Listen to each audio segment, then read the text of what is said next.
This podcast is sponsored by nobody. Hey dudes, this is Cindy Hinds, Candace and David Cronenberg's The Brood, and you're listening to Tommy Throwback Kovac on Splat from the Past, a show about horror, stinky smells, and sex jokes. I love it. Hey dudes, welcome to Splat from the Past, the only 80s themed horror and sci-fi show where things can get totally radical. Now today I will be welcoming back my good friend Cindy Hinds, the adorable blonde-haired little girl in David Cronenberg's The Brood, and The Dead Zone celebrating its 40th anniversary this year. Man, time flies, doesn't it? I'm 40 years old. And we're going to talk a little bit about that stuff. Going to tell her some body stories because she's got a great laugh and she's a great audience. And I cannot believe it. It's been 3 years since we did our first interview, approximately today, October 5th, 2020. Time really goes by fast. And it's going to be another great conversation today for Halloween October. So yeah, here is my new interview with Cindy Hinds.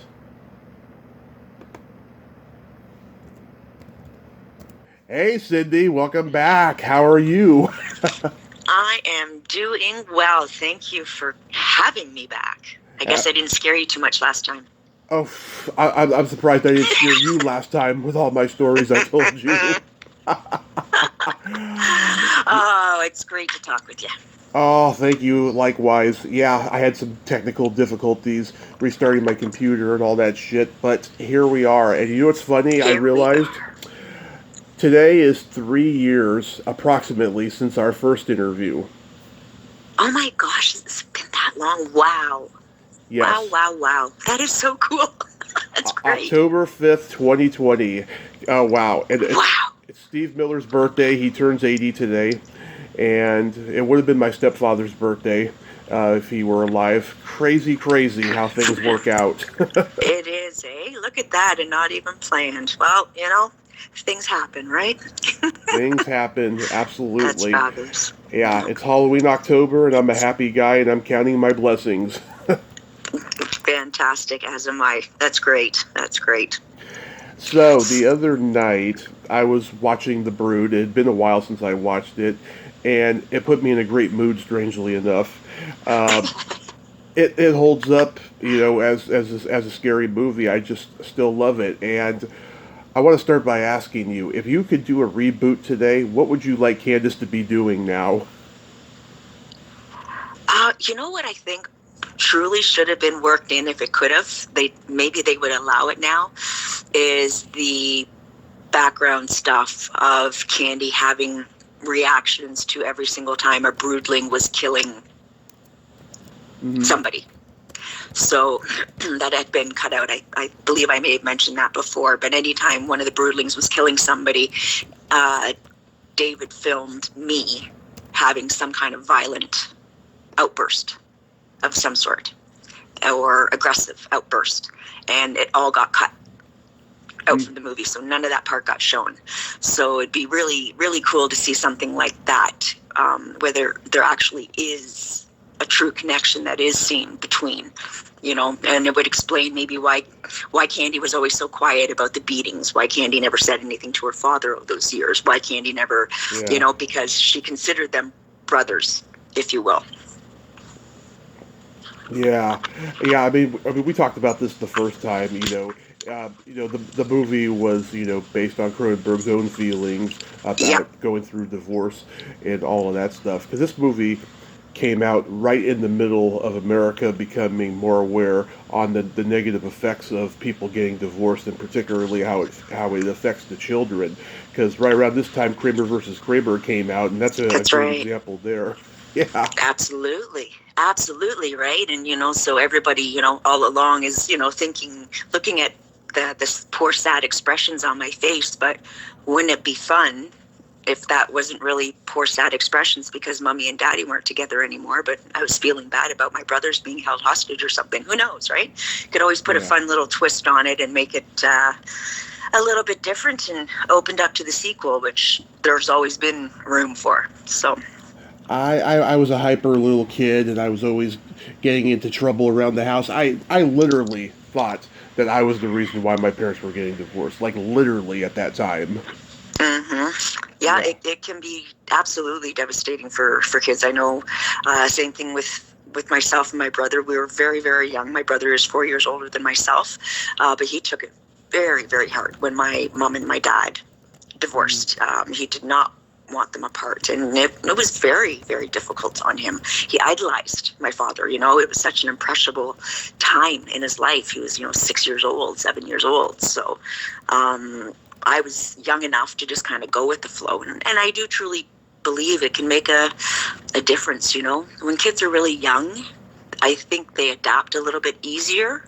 And then when they get older, I think when they start developing that expectation that mom and dad are always going to be there no matter what, and then all of a sudden one of them is not, it's so much more difficult. The routines get screwed up, and then you have different routines in different houses too, right? It doesn't help so much, but it's a different situation nowadays. It's unfortunately too prevalent too, right? So but I love the aspect that it's not that Frank and Nola were necessarily divorcing or separating. She was just a nut bar. She was crazy. She was in a mental institution. So, that's kind of an interesting point as well. Before all of this happened, we don't really know what any of the backstory was of how Frank and, how she ended up getting in there, and how her Frank and relationship was. Was it healthy? Was it not healthy? Was it, all that? Because he certainly seemed shocked to see the abuse on me and the bite marks and things like that. So was that relatively new, or, so many questions unanswered. Yeah, and I wanted to ask Let's answer them, Tommy. Let's answer them. Yeah. Yeah, I wanted to ask you, when Art was bathing you and you had all those cuts and bruises and everything on your back, was that an uncomfortable scene to do?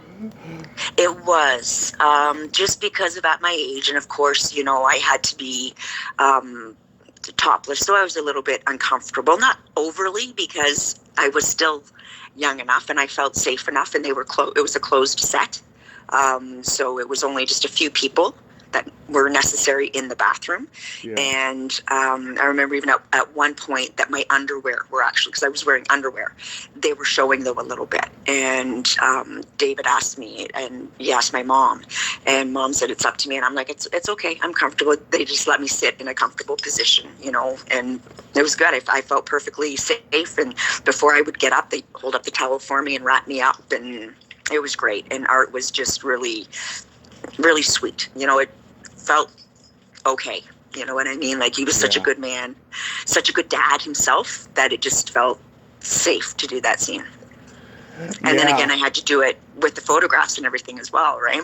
So it was, a little bit difficult, but then you kind of go, okay, it is what it is, Yeah, I think nowadays if that scene was done, there'd be intimacy coordinators, or maybe, some CGI done or something, who knows. I was just going to say, I don't even think they would do that anymore now. They would probably, they would cut away, if you would, that kind of a thing, right? Or you'd only see the back and that's it. You'd never see the front side. And if there's photographs, it would be a shirt with an open back and those kind of things, right? I don't think they'd ever... Same thing like I think we talked about when I did Deadline, with all the naked prostitutes and drugs and throwing me across boobs and everything else. It was just, woo! It's funny, though. But the good old days. It's funny, though. But, did you have an on-set tutor? No. My mom... Back then, they didn't have that kind of stuff. So I had remarkable teachers that were willing to work and bring the work home and work with me extra if I needed it. But no, my mom, would just help me out if I needed help with anything. But thankfully, I was, a fairly good student and didn't have too much difficulty in getting caught up. And I think when I did the movies, that was the only time that I'd ever be gone for real extended periods of time. Yeah. And in elementary school, it's not quite as difficult as like high school. So high school, I finished, right? I just let myself enjoy high school. So through elementary school, it was good, I did see the difference when my daughter was doing stuff with, the tutors on, and depending on your age, you have to, no matter what, spend this much time and do this much time. And they cut, and I was just like, wow, it's so different now. Nobody could care less if I was doing schoolwork back then, not that they didn't care that I wasn't getting an education, and it was absolutely important, but it wasn't brought out on set or discussed or worried about, Yeah, I was on the floor rolling when I saw that part where Samantha Agar lift up the veil and she's got the internal organs and the fetus hanging from her skin. Yes. And Art's reaction is fucking hilarious. How he makes his eyes do that, I do not know. Those are some good eyebrow controls. That's a good look. It is. It's just like if somebody was going to have a look of what the that's it. Yeah. Right? Like, I really do believe he pulled off that look of what the am I looking at really, really well. And can you imagine the woman that you love, that gave birth to your child, that you've been so intimate with, and all of a sudden you're like, what? Oh, it's hysterical. I can't believe that Cronenberg said there was no humor in the movie. That was funny.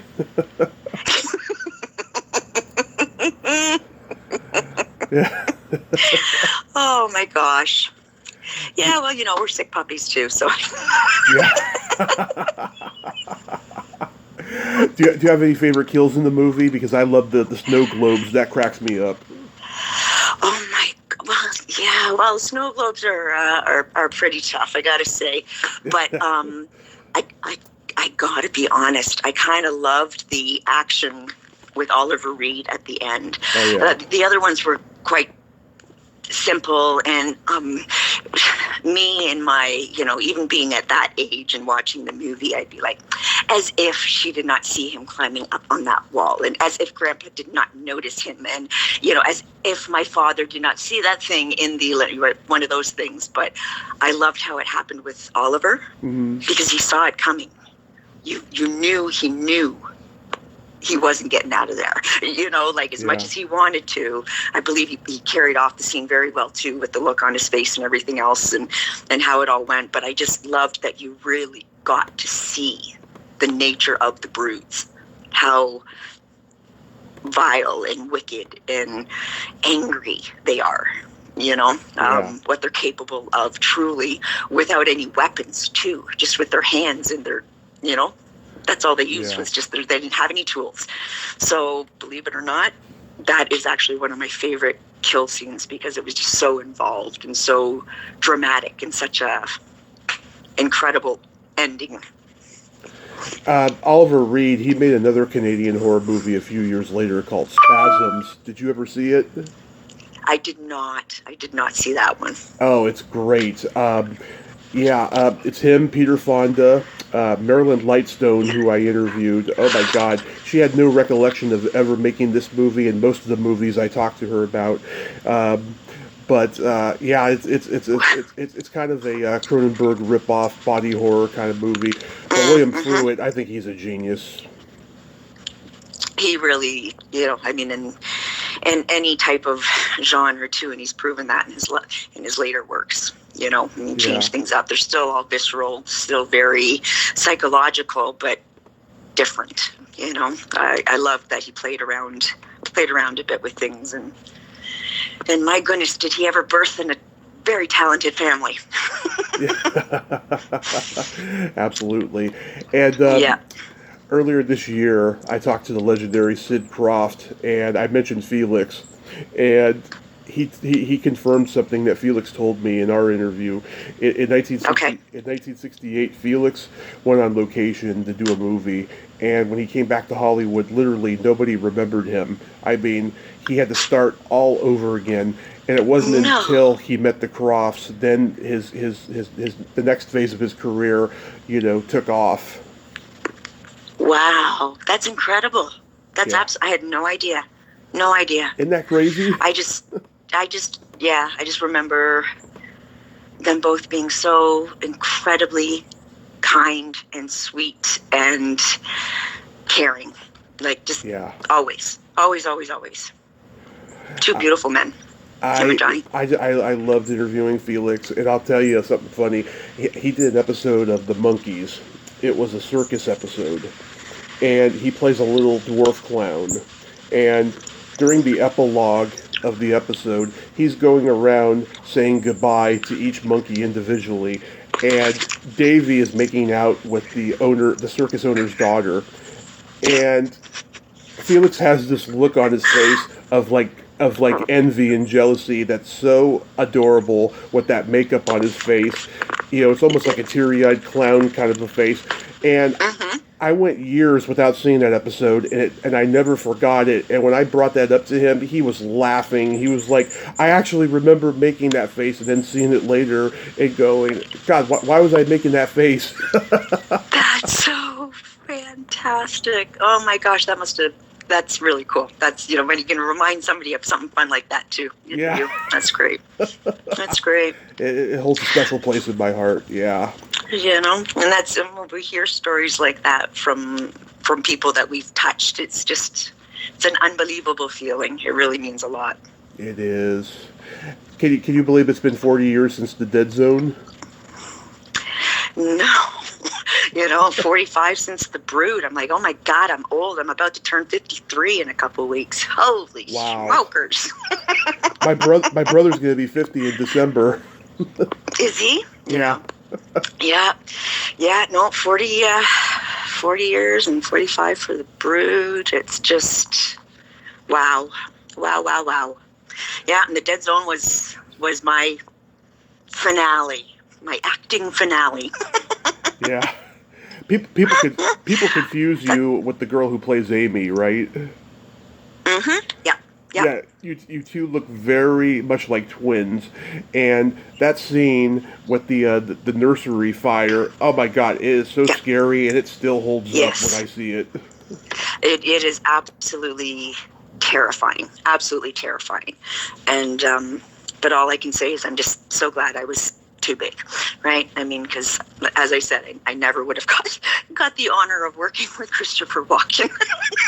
So, very fortunate. I was much happier to have a smaller part where I had to stutter because, this is what I get to say now instead of, oh yeah, I was the girl in the fire. It's like, no, I was that young girl sitting across from Christopher Walken sharing DNA. Yeah, that was me. It's a more fun story, but that would have been a cool scene to film. That's one thing in any of the horror movies that I did. Really, the only stunt was the hanging. Now, mind you, I did do it twice in Deadline, but I never really did anything too crazy. And they like putting me on ropes, throw me down cliffs and Littlest Hobo and hang me in Deadline. But like even when I did Tales of the Haunted, there wasn't anything. I had to deal with the tarantula and the snakes and stuff, but nothing too bad. And so I've been very fortunate that way too, with all of the things that I've done, that I haven't had to endure too much nastiness. Yeah. Maybe that's why I'm not too messed up. Yeah. I wish Stephen King's Firestarter had scary scenes like that. I always thought that, I don't know, there's something wrong with that movie, the way it was filmed and everything. It was very soft, but I mean, she did do a great job. But it was definitely not a horror movie, right? I think at that time there were scary movies and there were horror movies. Absolutely, yeah. I think that's Brooke Adams kind of fell into that. Brooke Adams, she's ashamed of being associated with horror, and I interviewed this guy who produced a horror movie she was in that I love called Shockwaves. It's a Nazi zombie movie from 1977, and I think he said that he saw her 15, 20 years later, and she denied that she even did that movie when he saw her. Oh my gosh, too funny. Oh my gosh, well, I guess she doesn't consider Dead Zone a horror movie either, but had some pretty horrible stuff in it, but it was a damn fine movie. And she was great. Oh my gosh, she was so lovely. What a lovely woman. She was just she's fun, very talented. And she's unconventionally beautiful. Yeah. Oh my gosh, that was what I said to my mom.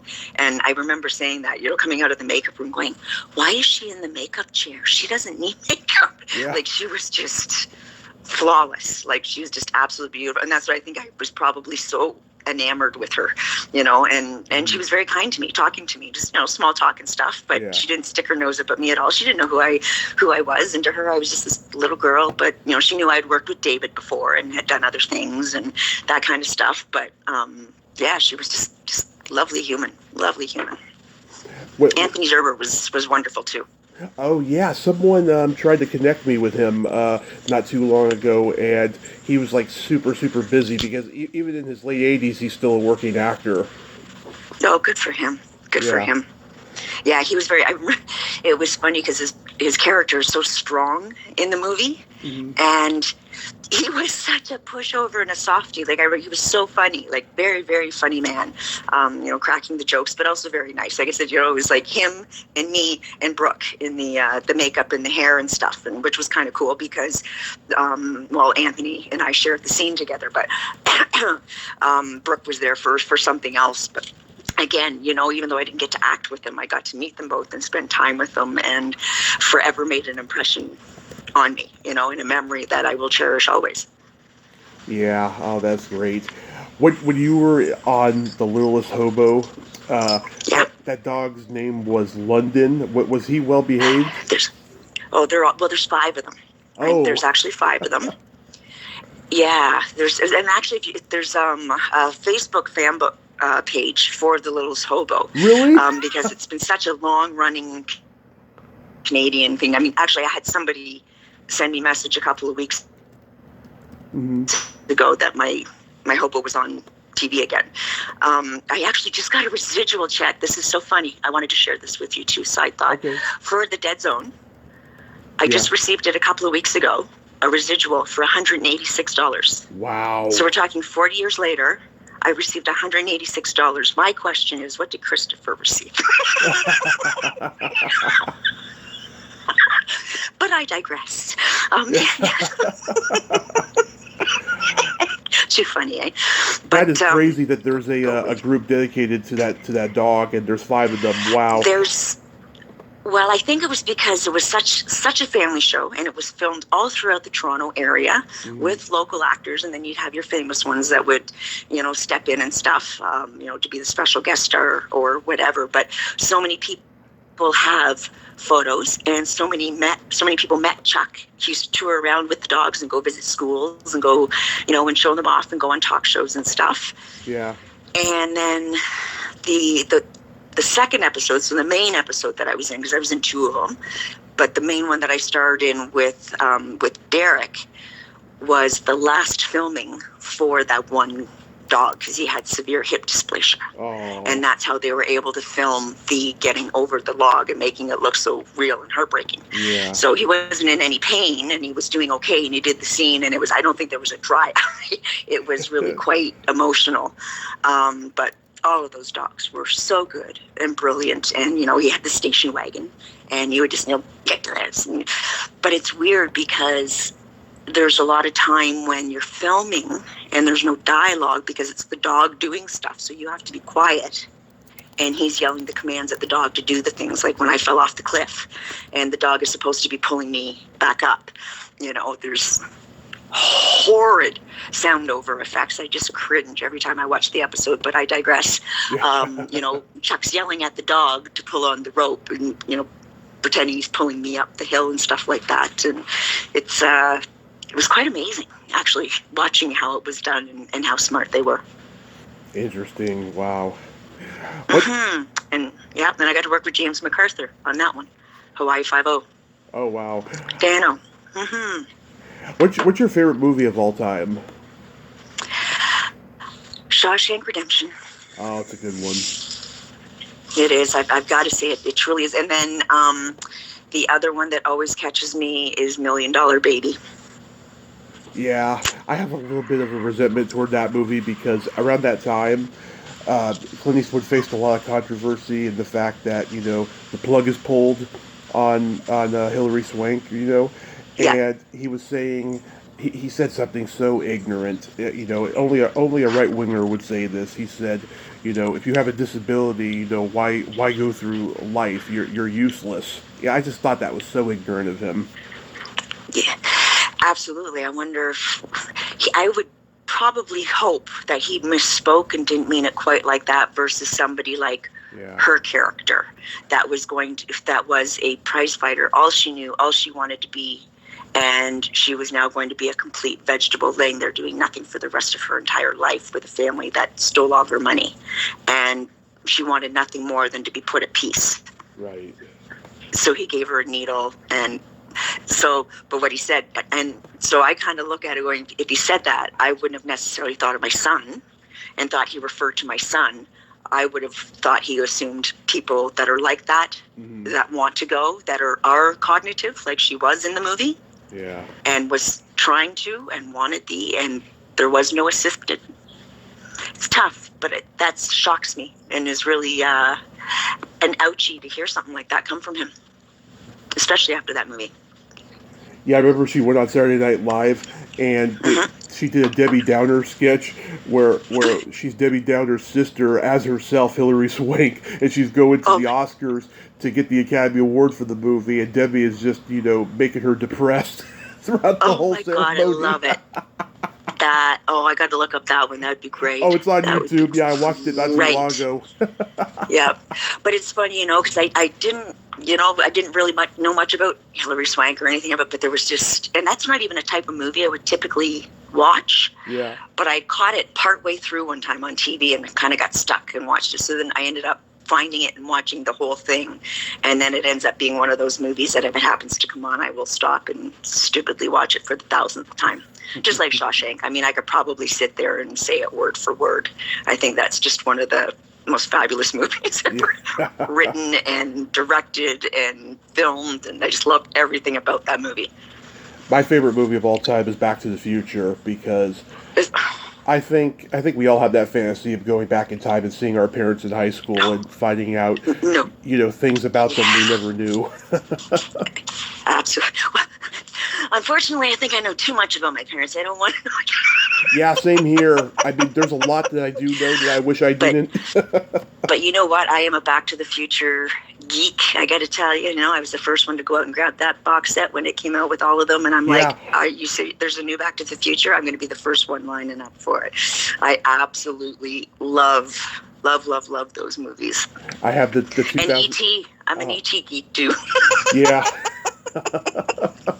I try not to watch E.T. too much because it makes me sad, but... Yeah, I cry every time, right? Every freaking time. I'm like, 53 years old, I'll watch it. I'll start bawling. I can't even get through a bloody Terry Fox book reading it to my son without crying. I'm so sentimental on things like that. It's crazy. My son brought home a Terry Fox book and I started reading. I keep choking up and he's like, what's wrong? I'm like, I can't read this. It just affects me too much. Oh my goodness, this is crazy. Yeah. Oh, it's funny.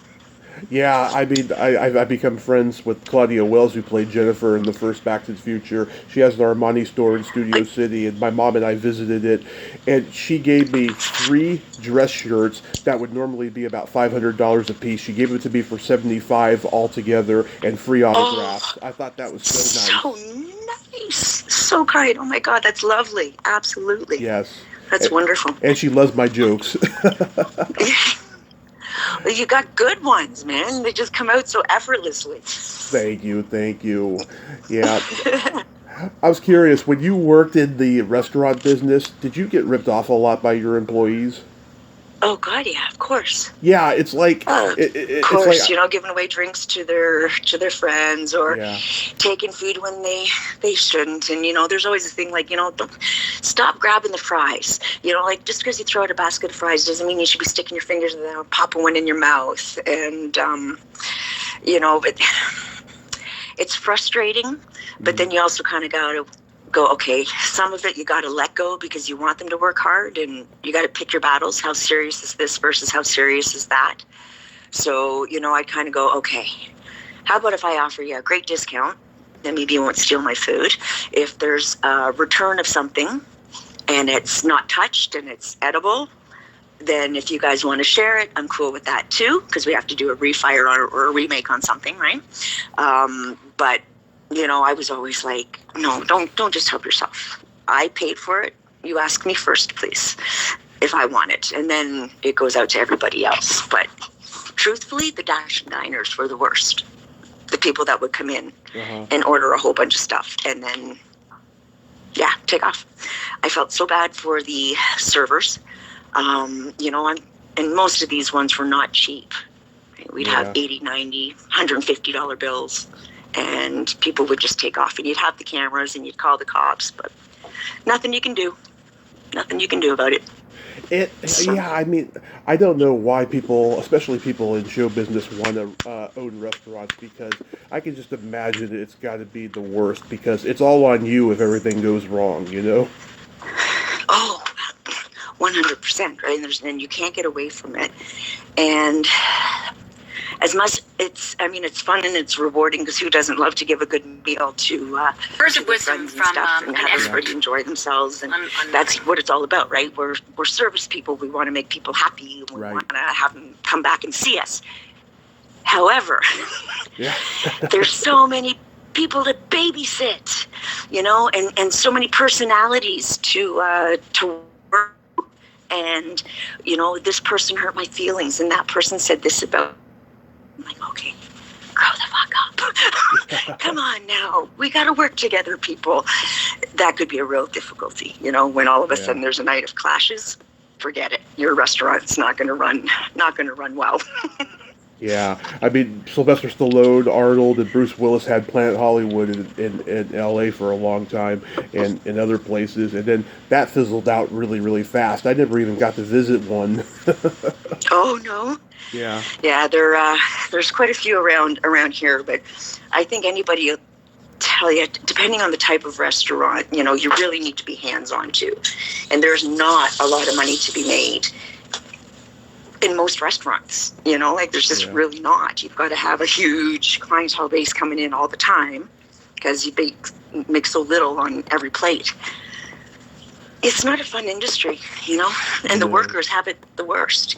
Cooks do not make nearly enough money, but we can't afford to pay them anymore. Sad. It's unfortunate. It's really, really sad. It is. It really, really is. And people want the service, people want the food, but God forbid you put it up to a price where you can actually pay a decent wage to somebody, or this kind of thing, then it comes back on you too, right? And you're like, well, it's feast or famine. So yeah, it's kind of nice to be back out of it again. Yeah, I don't think I'll be making that choice again anytime soon. Yeah, I wouldn't either. Yeah. Back in April, I got my first ever prostate exam. And it was a letdown, a very big letdown. Oh, was it? Was it because you're too young for them to do all the nasty stuff?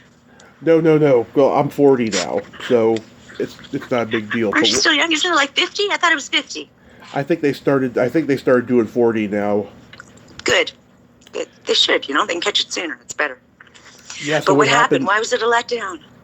Yeah, so what happened was I went to get my A1C levels checked because I have diabetes, and everything was great. And then she said to me, "You're almost 40. I think it's time that you had your first prostate exam." And I was like, "Yes, I've been waiting for a long time to have that finger in my butt. Yes, love it." So the diagnostics clinic, to get my other blood work done, they closed down like the week before or something like that. So we had to go to this clinic that I'd never been to before, and I think my mom had been there before, but I'm not too sure. So I go into the room, and there's this super cute nurse, and she had these cute little hands and these nice long fingers, and I was like, oh, I'm going to enjoy this, Yeah. So she does the blood work, and then she's like, okay, you can go now. And I'm like, what about the prostate exam? And she was like, oh, the blood test is part of it. And I was like, what? And she's like, yeah, we don't really do that anymore, at least not here. And I'm like, wow, is this like a post Me Too kind of a thing, or COVID? And she's like, yeah, something like that. Please get her phone number. Actually, while we were talking, she mentioned she was married, and so no, I couldn't have done that. Good boy. Well, I'm so sorry that happened. Don't you worry.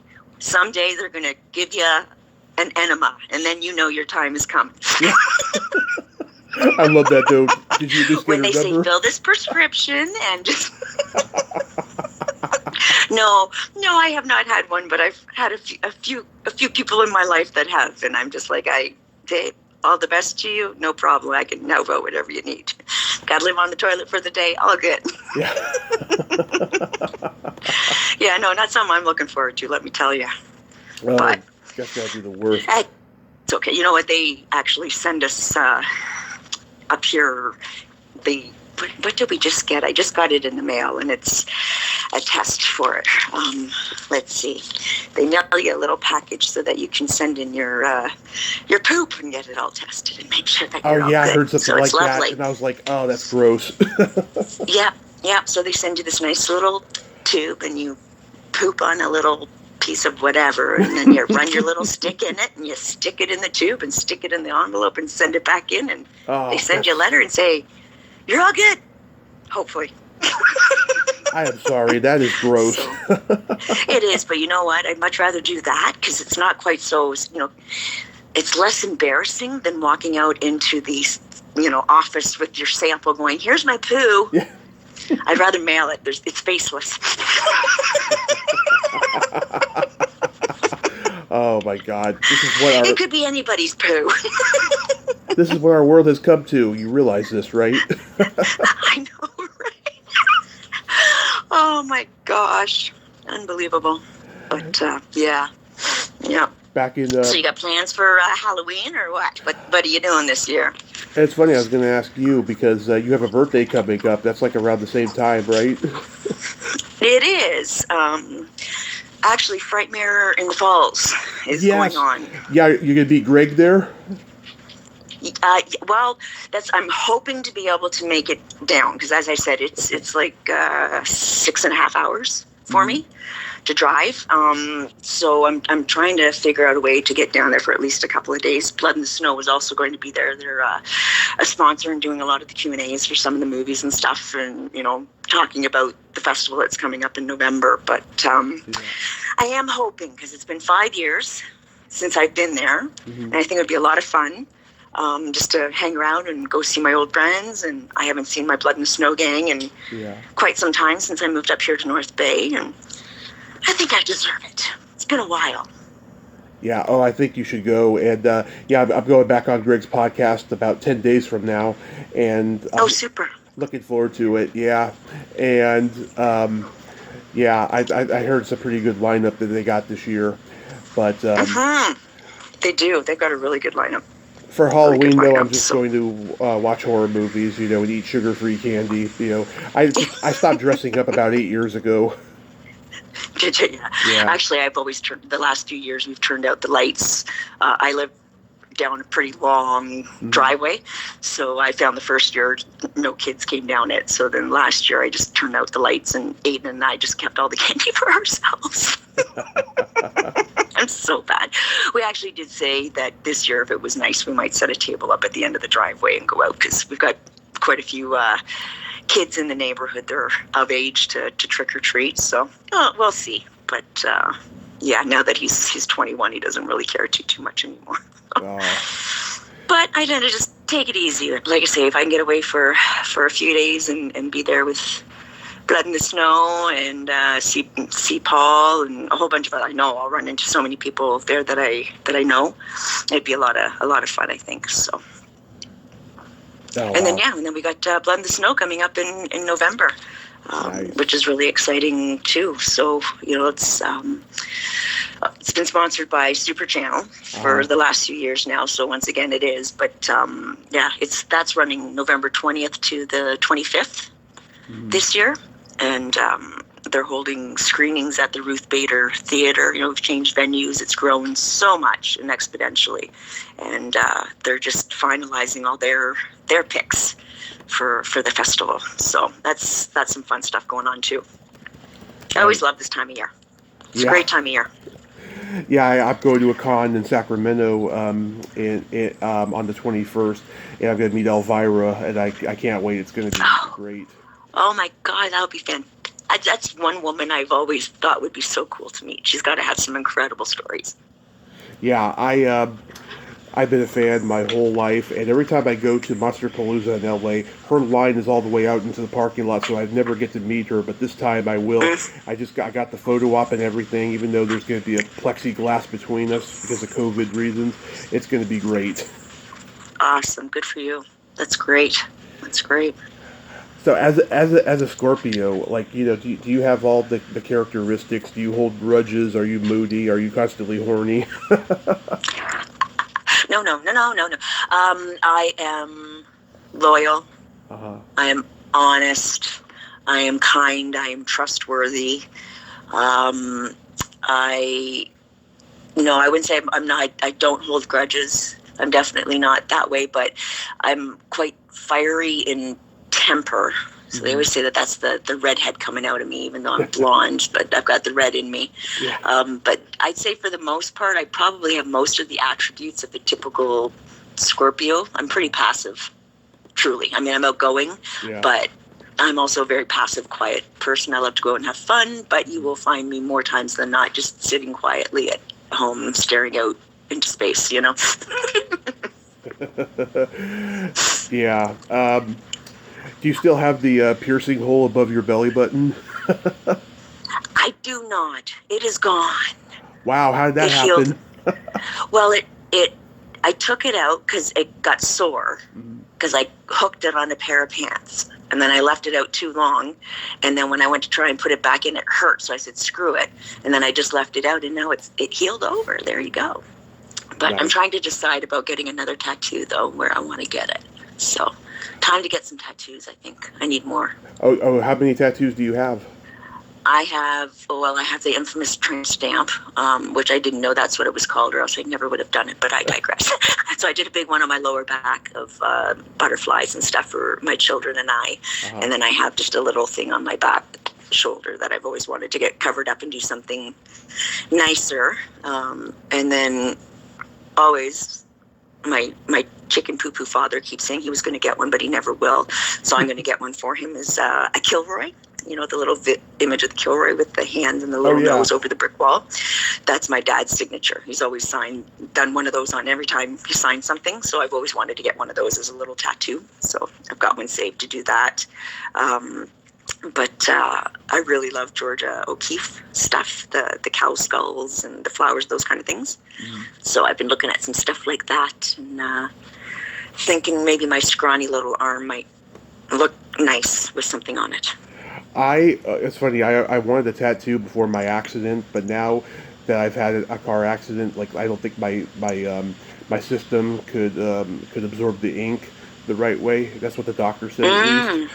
But the tattoo I always wanted, and this would have been a great tattoo if I didn't have scars on my belly.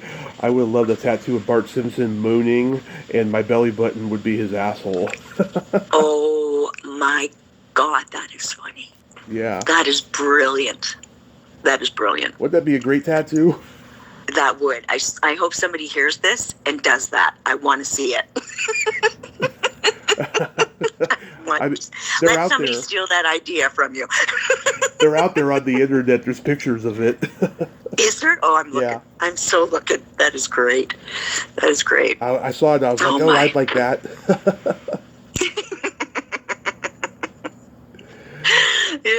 Yeah. Yeah, that would be awesome. Yeah, my god sister, she's got like a tattoo of a rose on her foot, and I think she may have a couple others and stuff. Yeah. But like my mom and dad, they have one tattoo each.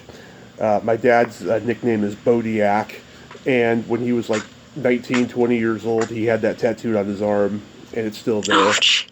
That's so funny. You can tell he got that tattoo in the 70s because it's old. Yeah, my daughter's got some absolutely gorgeous pieces done over the years. She's been getting them for a few years. She stopped for a while now, but for a couple of years there, she was getting quite a few of them, and some of the pieces are just stunning. It just amazes me what some of those artists can do. Yeah, it's It's a huge phenomenon, is what it is. The tattoo world. It's grown because back in the Oh no, day it was yeah, very rare. You know. that's right. It was you were you don't want to hang around with those people. They have tattoos, right? And now Yeah. you're like, what? You don't have a tattoo? Seriously? Yeah, yeah. That's just like It is. horror. You know, it wasn't accepted back in the day. Now it is. Yeah, yeah.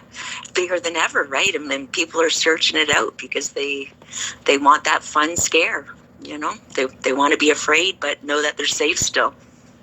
You know, It's crazy. it's not it's not too often we get that anymore. You know, I mean, life is so crazy and hectic and scary for real that it's actually nice to go and know that you're gonna have those little jumps and jolts and starts, but walk out and go, okay, that was fun. That was good. You know. Yeah. Yeah. So I got a Yeah. couple jokes for you. All right. You know the difference between a dildo and tofu? No, I do not. They are meat substitutes. Oh my God. Jesus. Ah. How how do you finger a virgin? How? Very gently.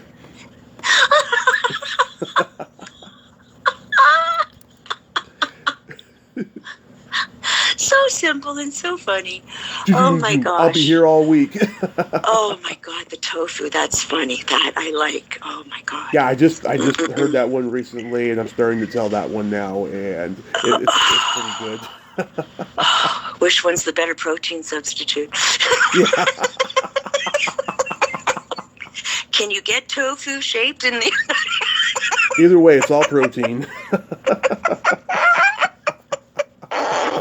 Oh boy. Cindy, thanks once again for coming on. I adore you so much, and we'll talk unrecorded soon. And Absolutely. I hope you go to Frightmare in the Falls and see Greg, and Yeah.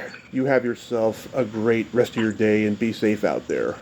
Thank you. I will. You too. And I love you lots, man. Thank you so much for thinking of me. And take care. And we will talk soon. Love you lots. Take care. Well, there you have it. Cindy Hinds. Ain't she a sweetheart? I just friggin' adore her. I could talk to her all day. She's just a wealth of knowledge and fun and humor and so much. I love her. I really do. She's the real deal. If you live in Canada, you go to Frightmare in the Falls, go say hi to her. She's awesome. Well, until next time, this is Tommy Throwback Kovac saying there's no shame in living in the past because the present sucks. Later, dudes!